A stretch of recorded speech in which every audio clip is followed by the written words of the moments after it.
21. Quench not the Spirit. Several texts cite the work of the Holy Spirit as intercessor and as essential to our prayers and to our daily lives. Most notable are these. Likewise, the Spirit also helpeth our infirmities, for we know not what we should pray for as we ought, but the Spirit itself maketh intercession for us with groanings which cannot be uttered. And he that searcheth the hearts knoweth what is the mind of the Spirit, because he maketh intercession for the saints according to the will of God. Romans chapter 8, verses 26 and 27. Praying always with all prayer and supplication in the Spirit, and watching thereunto with all perseverance and supplication for all saints. Ephesians chapter 6, verse 18. For this is the will of God, even your sanctification, that ye should abstain from fornication, that every one of you should know how to possess his vessel in sanctification and honour, not in the lust of concupiscence, even as the Gentiles which know not God, that no man go beyond and defraud his brother in any manner, because that the Lord is the avenger of all such, as we also have forewarned you and testified. For God hath not called us unto uncleanness, but unto holiness. He therefore that despiseth not man, but God, who hath also given unto us his Holy Spirit. 1 Thessalonians chapter 4, verses 3 to 8.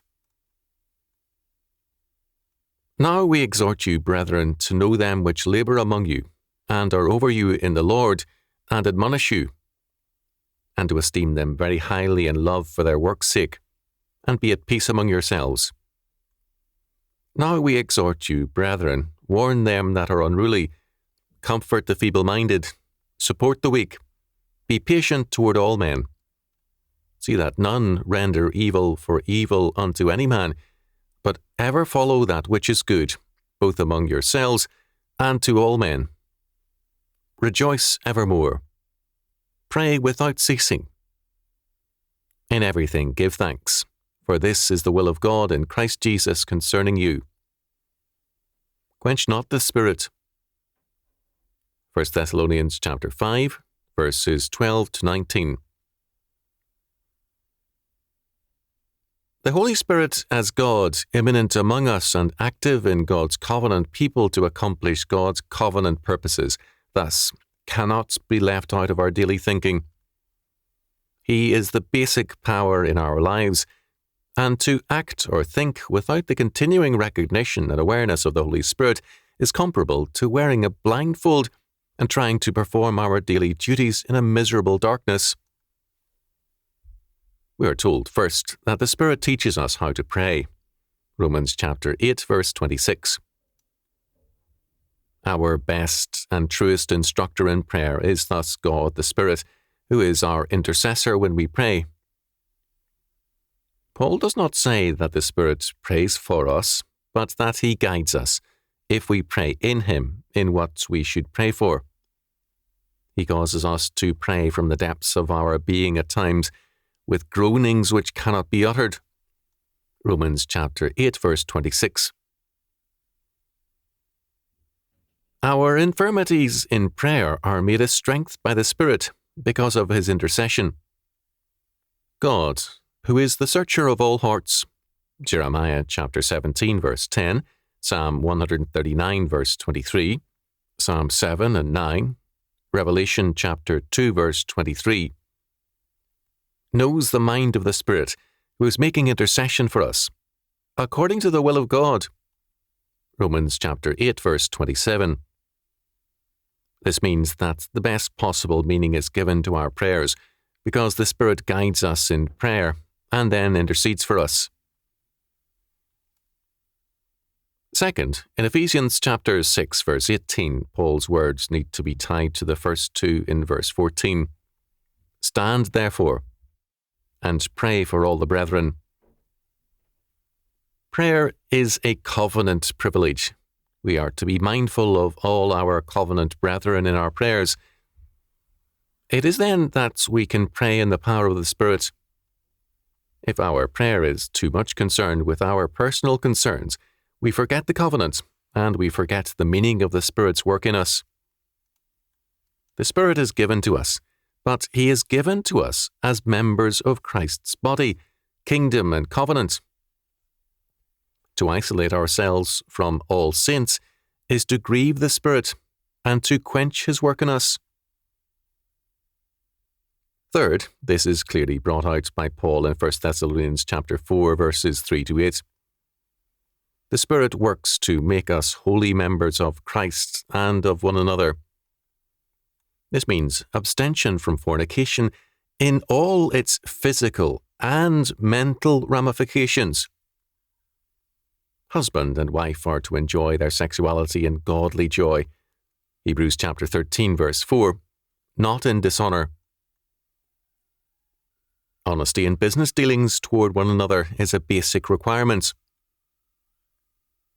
Uncleanness in sexuality, business practices, or in any other aspect of human relations is forbidden.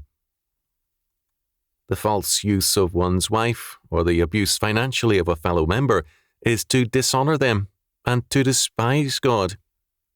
1 Thessalonians chapter 4, verse 8. Because God has called us to holiness and given us His Spirit. Our ungodly use of people reflects our view of God. Thus, we dare not excuse ourselves, nor excuse others for their exploitative use of people. All such behaviour is an expression of our exploitative use of God. It must be clear to us that all too many in the church are ready exploiters of men, and therefore of God Himself. This is Paul's very clear and blunt assertion. Fourth, this includes, Paul goes on to say, our obedience to those in authority over us, towards the disorderly, and also towards the weak and faint-hearted. We are not to return evil for evil, but rather be godly and helpful in our dealings with all men. The Holy Spirit calls us to community. We are to manifest that communion one towards another, as well as to all men, that is, those outside the covenant. 1 Thessalonians chapter 5, verses 12-19. This by no means is to be read to mean that the life of the Christian is conflict-free. This was certainly not true of St. Paul, either in the church or in the world. The world has no love of God's truth, and, as a result, conflict is often unavoidable.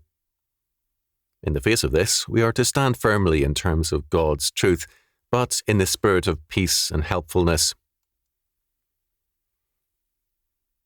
This cannot be done unless we have both a spirit of joy and rejoice evermore, and also pray without ceasing. Neither can be done apart from the Holy Spirit. We know that He who guides our prayers and makes intercession for us is that very God who makes all things work together for good. Romans chapter 8, verse 28.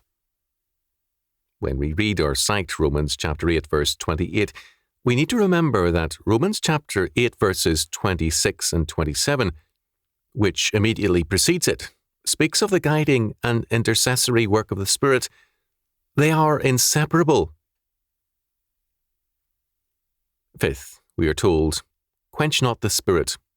1 Thessalonians chapter 5, verse 19. The word quench has relationship to Matthew chapter 3, verse 11, Luke chapter 3, verse 16, and Acts chapter 2, verse 3, all of which associate the Spirit with fire. To quench the Spirit is an audacious thought. What does it mean? The Spirit is given to the covenant people.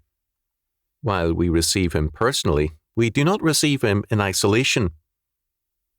Perhaps we can compare the gift of the Spirit to the gift of manna, both miraculous gifts, one of a person, the other of food from God.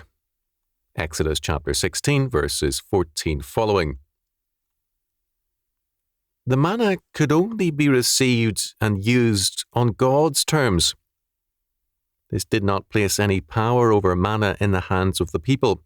Rather, it compelled them to conform to God's word.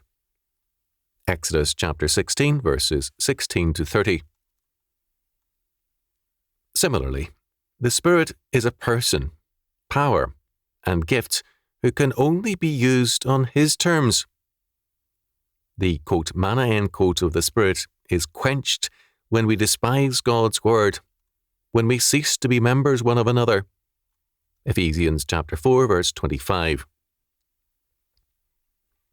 Some insight into this fact is also given in 2 Thessalonians chapter 5, verses 20 to 21. Despise not prophesyings, prove all things, hold fast that which is good. There were obviously two views current with respect to prophesying in the early church. Some despised them as disruptive of the life of the church. That such disturbances existed is clear from Paul's rebuke in 1 Corinthians chapters 12 to 14. However, to despise all prophesying was clearly wrong, and not of the Spirit. Paul makes clear too that some in Corinth regarded all utterances as Spirit-filled and of equal authority. Neither view, he says, is right. They are to test all things in terms of God's word, and to hold fast that which is good.